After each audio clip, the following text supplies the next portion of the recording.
Deep in the endless darkness of space, something was watching Earth. But the beings doing the watching had no idea what they were about to discover. The Galactic Confederation had been the peacekeepers of the galaxy for over 3,000 years. Imagine a massive family where everyone gets along perfectly. That's what their civilization was like. 847 different alien species, all living together in perfect harmony. They shared resources, exchanged art, and solved every problem through gentle conversation and understanding. Ambassador Zenth was one of their best diplomats. She looked like a walking crystal sculpture, her body made of beautiful blue minerals that sparkled when she moved. She came from a water world where the biggest conflict in recorded history was a disagreement about which type of seaweed made the best soup. Like everyone else in the Confederation, Zenth believed that all intelligent life naturally evolved toward peace and cooperation. When their deep space sensors picked up strange energy readings from a small yellow star system, the Confederation Council was excited. Another new species to welcome into their peaceful family. They immediately prepared their finest diplomatic ship, loaded it with gifts of friendship, and sent Ambassador Zenth to make first contact. The journey took several months, but Zenth didn't mind. She spent the time preparing welcome ceremonies and learning what little they could determine about this new species from long-range scans. The aliens appeared to have achieved space travel, which meant they had obviously outgrown any primitive tendencies toward conflict. After all, how could any species possibly reach the stars while still fighting among themselves? It was logically impossible. When they finally arrived at the third planet from the star, Zenth was puzzled by what she saw. The planet was definitely inhabited by intelligent life. She could see massive cities, advanced technology, and clear signs of a sophisticated civilization. But something was wrong, very wrong. The planet's surface was covered with strange scars. Huge areas of land looked burned or destroyed. The atmosphere contained unusual chemicals that suggested massive industrial activity, but not the clean, efficient kind that peaceful species usually developed. Most disturbing of all, their sensors were picking up energy signatures that made no sense. Ambassador called out her assistant, Kelm, his tentacles quivering with confusion. I'm detecting what appears to be explosions, hundreds of them, all across the planet's surface. Zenth floated closer to the viewing screen, her crystal body chiming softly with concern. Explosions? Perhaps they're mining operations or construction projects. But as they watched in growing horror, the truth became undeniable. These weren't mining operations. They were watching members of the same species attacking each other with devastating weapons. Ships in the sky were firing energy beams at targets. On the ground, ground-based weapons were shooting back. Entire sections of cities were being destroyed while other sections fought back. This cannot be correct, Zenth whispered, her voice creating beautiful musical tones that reflected her distress. Our sensors must be malfunctioning. No intelligent species would harm their own kind. Kelm checked and rechecked their instruments, his multiple eyes blinking rapidly with anxiety. All systems are functioning perfectly, Ambassador. I'm also detecting something else. The planet has weapons pointed at space. Lots of them. They appear to be designed for destroying spacecraft. The concept was so alien to the Confederation's understanding that their computer systems struggled to process it. Their language had no words for military, combat, or enemy. The closest translation their computers could manage was aggressive disagreement with harmful intent, but even that seemed inadequate. As they observed longer, more impossible things became apparent. The planet's inhabitants had divided themselves into different groups that seemed to actively dislike each other. They had built massive machines whose only purpose appeared to be causing destruction. Most shocking of all, they had developed technologies specifically designed to harm other members of their own species. Ambassador, Kelm's voice was barely a whisper now. I'm detecting nuclear weapons. Thousands of them, all pointed at different locations on their own planet. Zenth felt her crystal structure shiver with an emotion she had never experienced before, fear. In 3,000 years of galactic peace, no Confederation member had ever encountered anything like this. They were looking at a species that had somehow achieved space travel, while maintaining the capacity for self-destructs. The beings on this planet call themselves humans, according to their radio transmissions, and these humans seem to treat violence as a normal part of daily life. Their entertainment broadcasts showed simulated combat. Their news reports discussed something called conflicts between different human groups. Their history, as far as the aliens could understand it, was an endless series of disagreements that escalated into organized harm. "We need to contact the council immediately," Zenth said, her voice creating worried harmonics. "This species is unlike anything we've ever encountered." But before they could send their report, something happened that would change everything. The humans detected their presence. Instead of the welcoming songs or peace offerings that every other species had sent, the humans responded with warnings. Their radio transmissions were full of demands: identify yourself, state your intentions, prepare to be scanned for weapons within minutes. Human spacecraft were moving toward their position. With clear hostile intent, they think we might be dangerous, Kelm observed with amazement. They're treating us as a potential threat. Zenth realized they weren't just observing another species joining the galactic community. They were looking at something that might be the most dangerous force the galaxy had ever seen. These humans had spent their entire evolutionary history learning to fight, to compete, to survive against threats that would destroy any other known species. As human ships surrounded their diplomatic vessel, weapons armed and ready to fire, Ambassador Zenth understood that everything the Confederation thought they knew about intelligent life was about to change forever. The humans weren't just another peaceful species ready to join their harmony. They were something else entirely, something that had learned to survive in conditions that would be considered unsurvivable, something that had turned the act of staying alive into an art form.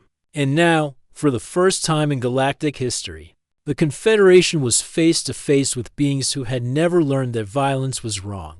Beings who had, instead, learned to be very, very good at it. The peaceful galaxy was about to meet its first real predators, and neither side had any idea what was about to happen next. 3 days had passed since first contact, and Ambassador Zenth was beginning to understand that everything she thought she knew about life in the universe was completely wrong. The humans had agreed to meet, but they insisted on something the Confederation had never encountered before: security protocols. They wanted to scan the alien ship for weapons, verify the visitor's intentions, and establish what they called safety measures, the very concept that peaceful beings might need.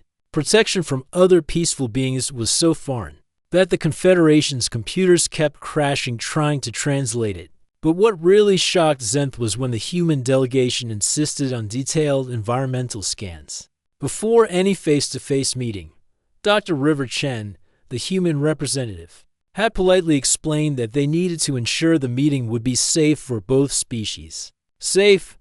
The word itself was puzzling to beings who had lived in perfect harmony for millennia. When the environmental data came back, Zenth's crystal body nearly shattered from shock. Kelm.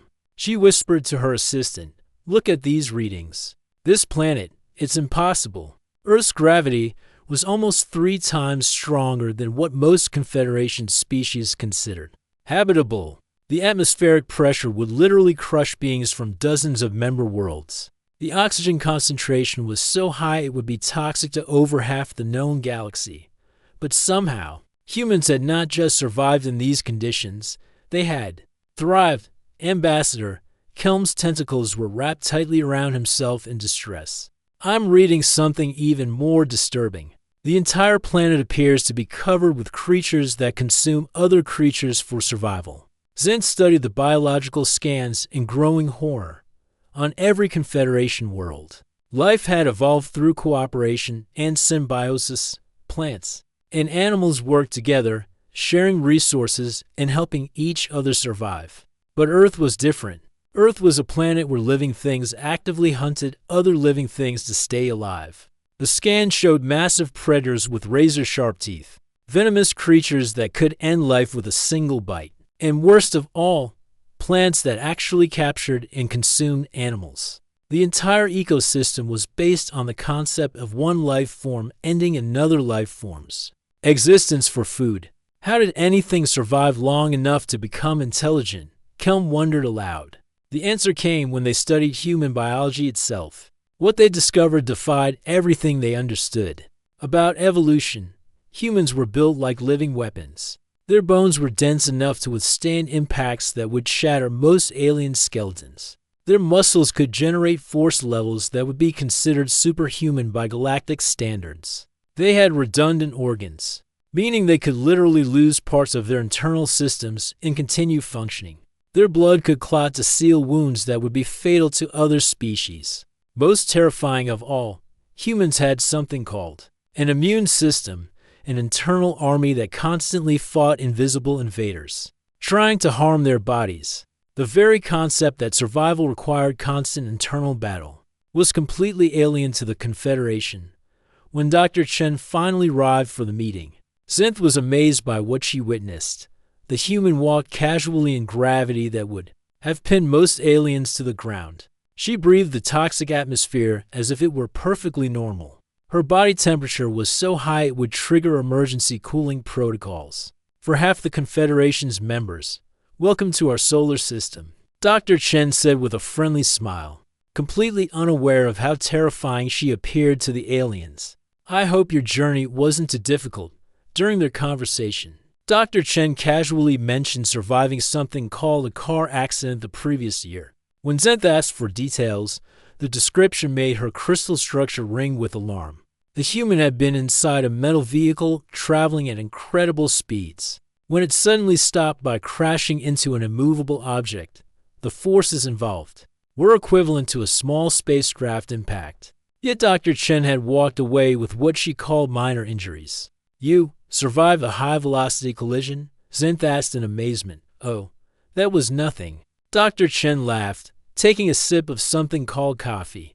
"My friend Jake once fell off a mountain and only broke 3 bones. Humans are pretty tough." Zenth's translators struggle with the casual way humans discuss surviving events that would be considered extinction-level disasters by most species. Dr. Chen spoke of extreme sports, where humans deliberately put themselves in dangerous situations for entertainment. She mentioned contact sports, where humans intentionally collided with each other at high speeds for fun. The conversation became even more disturbing when Dr. Chen began sharing human history. She spoke of something called the medieval period, as if it were a normal part of development, describing it as a time when humans resolved disagreements through organized physical confrontations involving thousands of participants. "We've had some challenging periods," Dr. Chen explained, completely missing how her words sounded to aliens. The Napoleonic conflicts involved several million people across multiple continents. World events in the 20th century were quite significant, with various nations working through major disagreements that affected tens of millions of lives. Zenth's translation systems kept malfunctioning as they tried to process concepts like siege warfare, naval battles, and strategic campaigns. The idea that intelligent beings would organize themselves into massive groups for the specific purpose of defeating other groups was so far outside galactic understanding that their computers simply couldn't handle it. "Dr. Chen," Zenth asked carefully, "when you say working through disagreements, what exactly do you mean, Bo? Standard conflict resolution," the human replied cheerfully. "Sometimes diplomatic solutions aren't possible, so groups have to settle things through more direct methods. It's gotten much more civilized now, though. We have international laws and proper procedures for everything."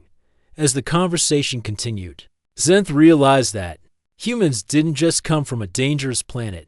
They had become dangerous themselves as a survival mechanism. Every aspect of their development, from their physical capabilities to their social structures, had been shaped by the need to survive in conditions that would eliminate any other known species. Dr. Chen mentioned that humans could run for hours without stopping, track prey across vast distances, and coordinate group activities with military precision. She described human endurance feats that sounded impossible. Individuals who had survived without food for weeks, others who had walked hundreds of miles through hostile terrain, and groups who had rebuilt entire civilizations after catastrophic events. The amazing thing about humans, Dr. Chen said proudly, is our adaptability. We can survive almost anywhere and overcome almost any challenge. It's what makes us human. As the meeting concluded, Zenth felt a deep chill that had nothing to do with temperature. She was beginning to understand that the Confederation hadn't just encountered another intelligent species. They had found beings who had spent millions of years learning to survive against odds that would destroy entire civilizations. Humans weren't just tough. They weren't just adaptable. They were the product of a world so dangerous that only the most capable survivors had lived long enough to reproduce. Generation after generation, Earth had tested its inhabitants with challenges that eliminated the weak, the slow, and the unprepared. What remained were beings who had accidentally turned themselves into the most formidable life forms the galaxy had ever seen, and they didn't even realize it. As Zenth returned to her ship, she faced a terrifying question. What would happen when these natural-born survivors encountered a real threat? What would beings who had learned to thrive in impossible conditions do when faced with actual enemies? The peaceful galaxy was about to find out. 6 months after first contact with humanity, Ambassador Zen thought she had seen everything the universe could offer. She was wrong. The emergency alert came at 0347 Galactic Standard Time, shattering the peaceful silence of Confederation space.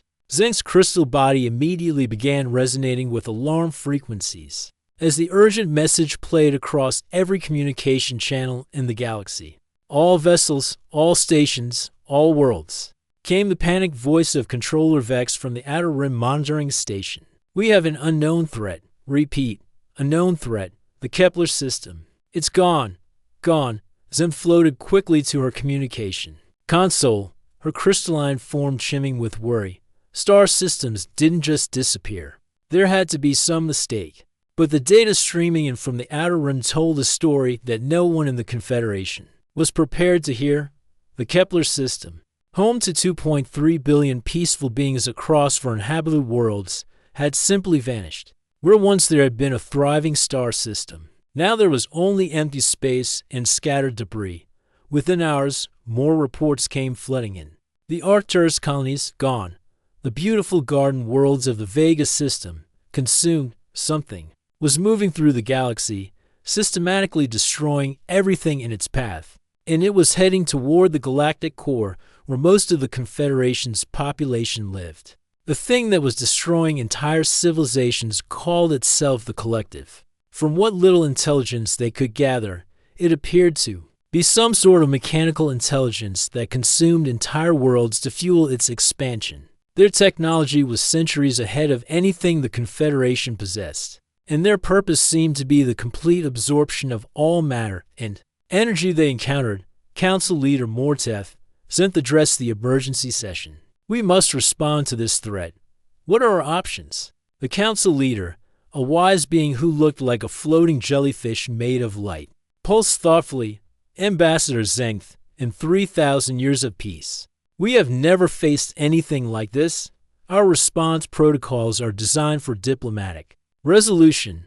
Perhaps we should send a cultural exchange delegation? The suggestion would have been perfectly reasonable under normal circumstances. For millennia, every conflict in Confederation space had been resolved through patient dialogue, artistic collaboration, and mutual understanding. The worst crisis in recent memory had been a trade dispute over crystalline formations that was solved with a poetry competition. So they tried their traditional approach. The Confederation's finest diplomats were sent toward the advancing threat, their ships loaded with gifts of friendship, artistic treasures, and offers of peaceful coexistence. They broadcast welcome messages in over 800 languages, shared their most beautiful music, and explained the benefits of joining their harmonious civilization. The response was swift and terrifying. The diplomatic vessels were consumed within minutes of making contact. Worse yet, the Collective began broadcasting the final moments of the ambassadors across all communication frequencies, as if to demonstrate the futility of resistance. They're not interested in negotiation, reported Admiral Silneth, the closest thing the Confederation had to a military leader.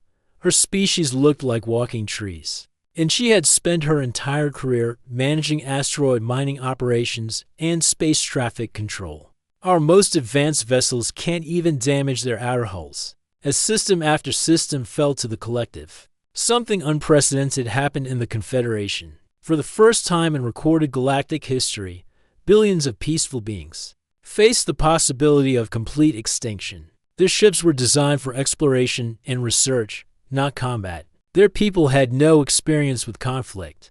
Their entire civilization was built on the assumption that all intelligent life was fundamentally peaceful. The debate in the Emergency Council session grew heated, which in Confederation terms meant voices were slightly raised and someone used a mildly stern tone. "We could evacuate to the outer rim," suggested Counselor Linka, her feathers rustling with anxiety.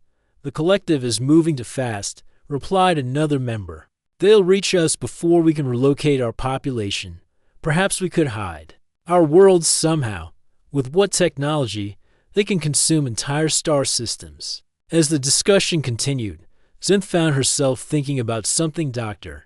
River Chen had mentioned during their meetings. The human had casually described various scenarios her people had imagined for dealing with existential threats. At the time, Zinth had been horrified by humanity's ability to conceive of such terrible situations. Now, she wondered if that disturbing imagination might be exactly what the galaxy needed. Council leader Zinth spoke up during a brief pause in the panicked discussions. "I have a suggestion that may sound unthinkable." The entire council turned their attention to her. Hundreds of different alien forms all focused on her crystalline structure. "The humans," she continued, her voice creating nervous harmonics. "They have experience with conflict resolution of a more direct nature." The silence that followed was deafening. Council leader Morteth's light dimmed significantly as he processed the implications. "Ambassador Zinth," he said slowly, "are you suggesting we ask another species to engage in harmful activities on our behalf?" The words were so foreign to their peaceful society that the translation systems struggled to process them. The very concept of asking someone to cause harm, even to save lives, violated every principle the Confederation had built their civilization upon.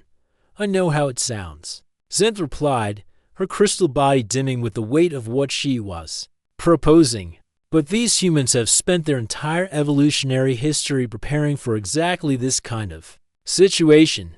They have technology designed for direct confrontation. They have tactical knowledge we cannot comprehend. Most importantly, they have the psychological capacity to make decisions that we simply cannot make." The debate that followed was the most intense in Confederation history. Many members argued that introducing violence back into the galaxy would be worse than extinction. Others pointed out that extinction would make their moral principles irrelevant. Some suggested that asking another species to commit acts of aggression would corrupt the very foundations of their peaceful society. But as more reports came in of systems falling to the collective, and as refugee fleets began streaming toward the galactic core with stories of complete annihilation, the impossible became inevitable. "If we make this request," Council Leader Morteth said finally, his light flickering with uncertainty, "we will be asking these humans to sacrifice their own moral development for our survival. We will be asking them to become something we ourselves refuse to be." "Yes," Zinth agreed sadly. "We will be asking them to remain dangerous so that we can remain innocent." The vote was close, but the fear of complete extinction ultimately won. For the first time in galactic history, the Confederation would formally request military assistance. They would ask another species to fight their battles for them. As Zinth prepared the message that would be sent to Earth, she realized they weren't just asking for help. They were asking humanity to embrace the very nature that made the Confederation so uncomfortable with them in the first place. They were asking the humans to be exactly what they were already perfectly designed to be, the galaxy's most effective survivors. The message was simple. The galaxy is in danger. We need your help. We need you to do what we cannot do. What none of them realized was that humanity's response would change everything forever. The response from Earth came faster than anyone expected. Within 18 hours of receiving the Confederation's desperate plea for help, every human government on the planet had done something. That shocked even humanity itself. They stopped fighting each other. Ambassador Zenth watched the data feeds from Earth in amazement as something unprecedented happened. Across the human homeworld, nations that had been in active conflicts for decades suddenly declared temporary ceasefires. Military forces that had been preparing for regional disputes immediately began coordinating with former opponents. The entire species appeared to be reorganizing itself with a speed and efficiency that defied everything the Confederation understood about social dynamics. Dr. River Chen contacted the Confederation within 2 days of their request, but she was no longer the friendly cultural liaison they had met months earlier. Her voice carried a new edge of authority that made Zeng's crystal structure vibrate. With nervous energy, "We received your message about the collective," Dr. Chen said. "During the emergency communications session, humanity accepts your request for assistance. We'll need detailed intelligence about enemy capabilities, current defensive positions, and logistical requirements. Our advanced fleet will reach your coordinates in 6 months." 6 months? Zenth was confused. "Dr. Chen, surely you mean 6 years? Building a space fleet capable of galactic operations should take decades." "Ambassador," Dr. Chen replied with what humans called a smile.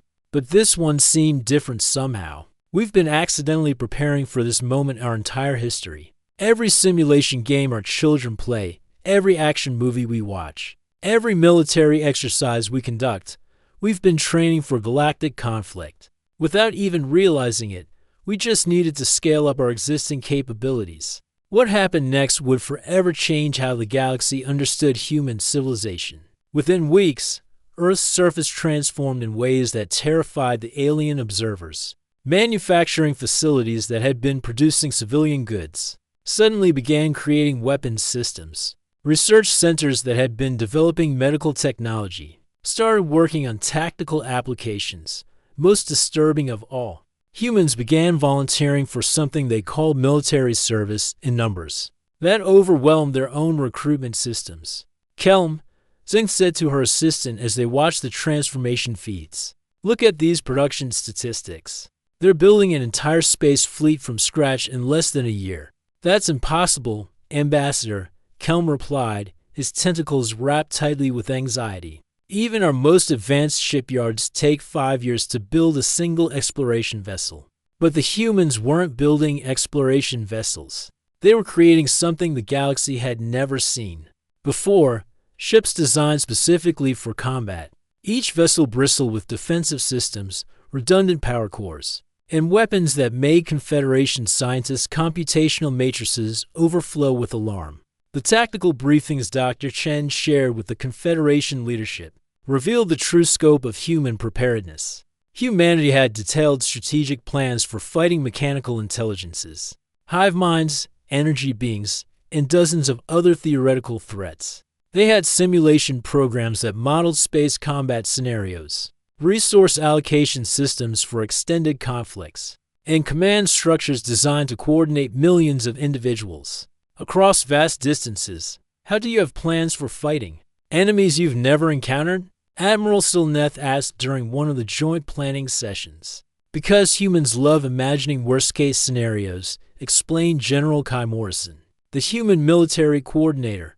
"We call it entertainment. Our fiction writers have been creating detailed stories about galactic threats for generations. Our game designers have built interactive simulations of space combat. Our military theorists have analyzed every possible conflict scenario they could imagine." The first joint tactical meeting between human and Confederation forces revealed just how differently the two civilizations approached problem solving. Admiral Silneth began by suggesting minimal engagement protocols and defensive positioning strategies that would hopefully discourage the collective from advancing further.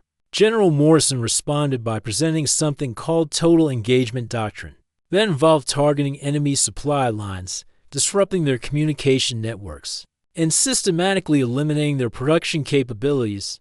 The human strategy assumed that conflicts would escalate to maximum intensity and planned accordingly. General Morrison, Admiral Silneth's bark-like skin rustled with distress. Your plans seem to assume that some individuals might not survive the engagement. That's correct, the general replied matter-of-factly. We call them acceptable losses. Every human volunteer understands the risks and has chosen to participate anyway. The concept of acceptable losses broke several Confederation translation protocols. The idea that intelligent beings would voluntarily enter situations where survival was uncertain was so foreign to galactic thinking that most species couldn't process it psychologically. When the human fleet finally departed Earth, Ambassador Zenth accompanied them as an observer. What she witnessed during the journey challenged every assumption she had about intelligent behavior. The human crews didn't just accept the possibility of danger, they seemed energized by it. They conducted training exercises that simulated catastrophic system failures, practiced emergency procedures for scenarios where most of their ship was destroyed, and maintained morale through activities that would be considered stress-inducing by any other species. Dr. Chen, Zenth asked during one of their conversations aboard the flagship, "How do your people remain so calm when facing potential extinction?"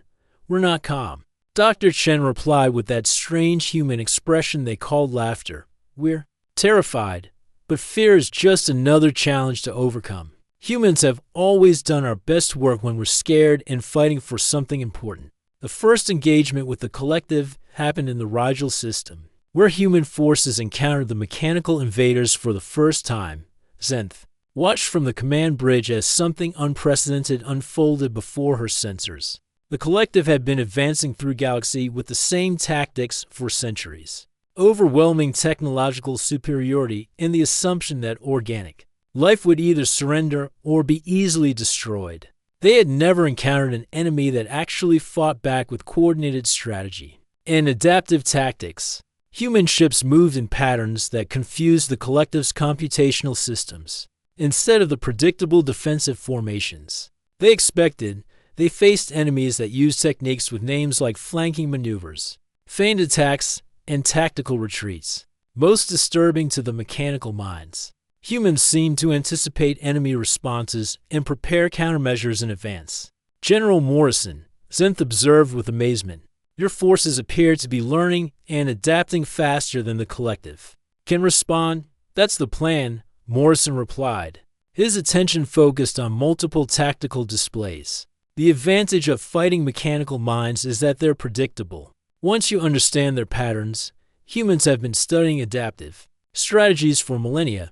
We call it evolution." What truly shocked the galaxy was humanity's response to taking casualties. When Confederation forces suffered losses, they typically withdrew to recess and minimize further damage. When human forces took casualties, they became more determined and began fighting with increased intensity. "They're not retreating," Kelm observed with confusion as they watched human fighters continue attacking. "Despite overwhelming odds, their comrades have been lost. But they're advancing even more aggressively.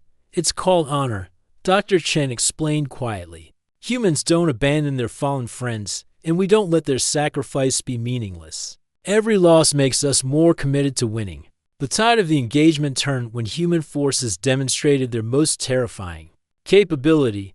They began adapting faster than their enemies, while the collective's mechanical minds processed new information and updated their tactics according to programmed protocols. Human commanders were already implementing countermeasures and developing entirely new strategies.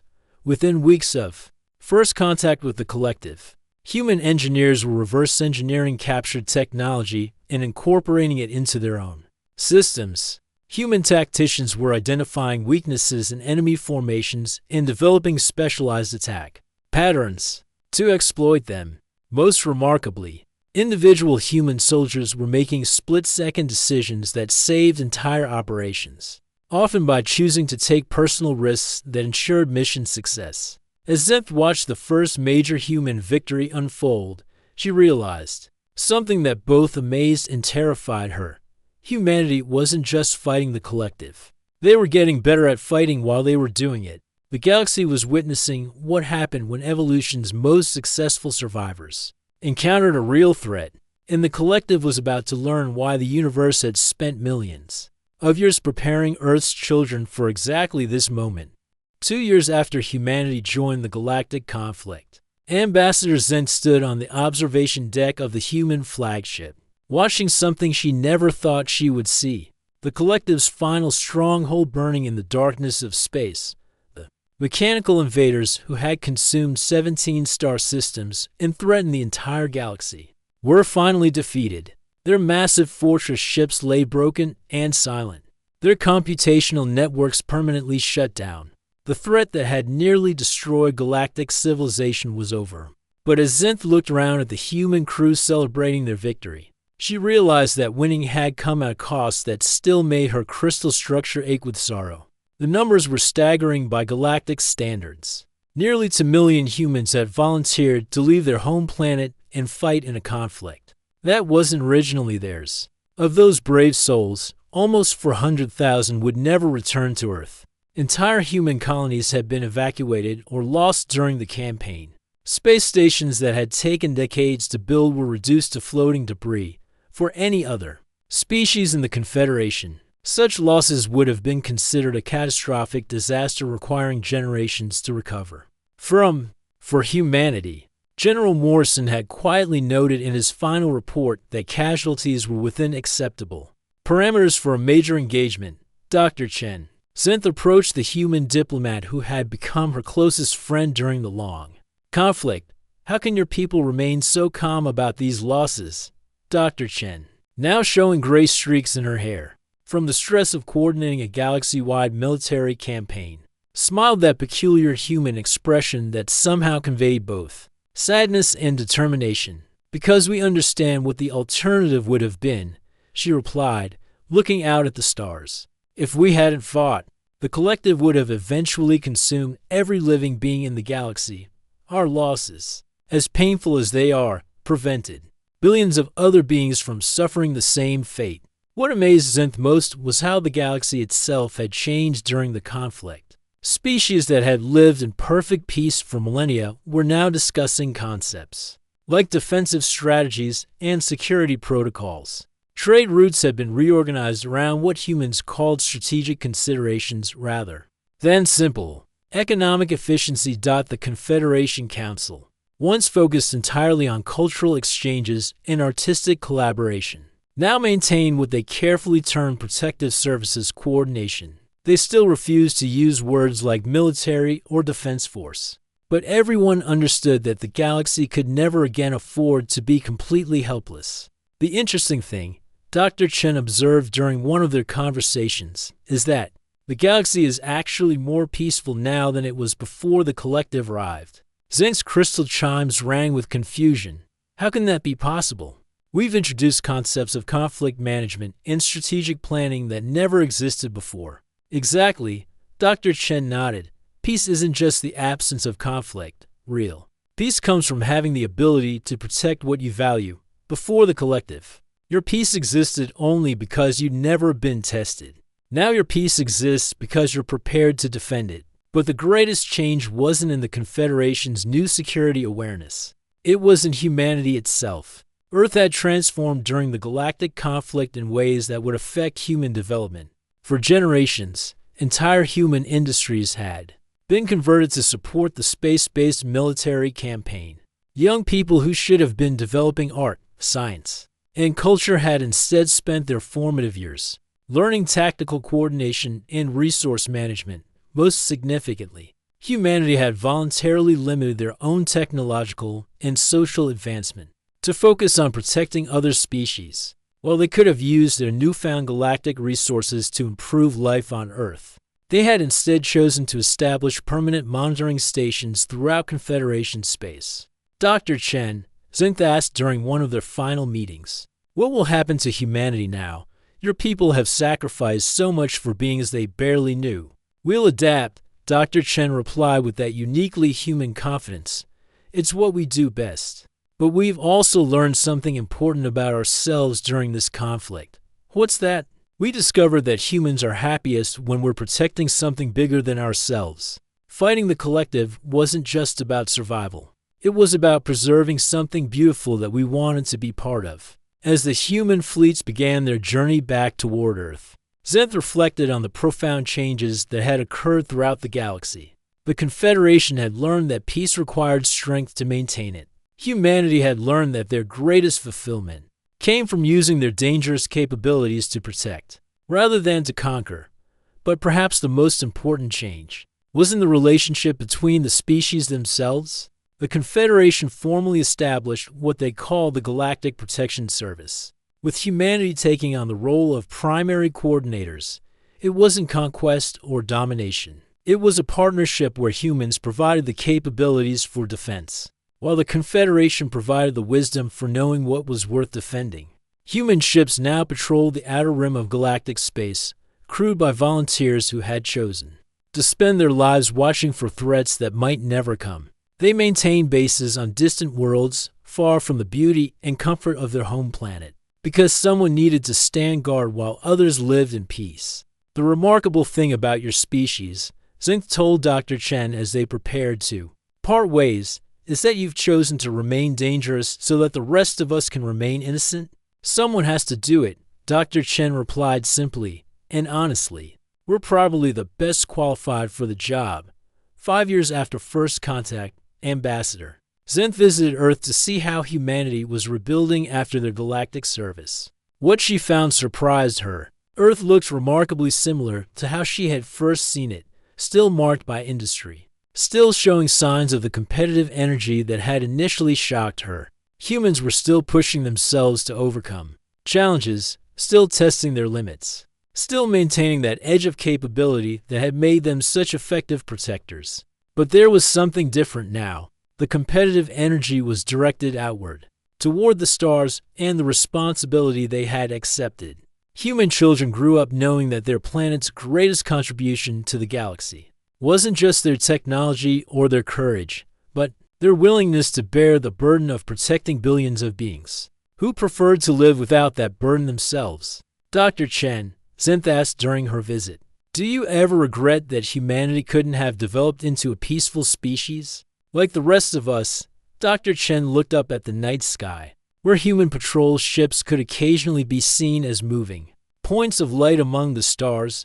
No, she said thoughtfully, the galaxy needed gardeners and artists and philosophers, but it also needed guardians. We're proud to be the ones who make sure the gardeners can tend their flowers, without worrying about what might be lurking in the darkness between stars. As Zenth prepared to return to her home world, she understood that the galaxy had found something precious, a balance between the beauty of peace and the strength to preserve it. The Confederation could continue to grow in wisdom and harmony because somewhere out there, human ships moved silently through the void, crewed by beings who had chosen to remain forever ready for the threats that hopefully would never come.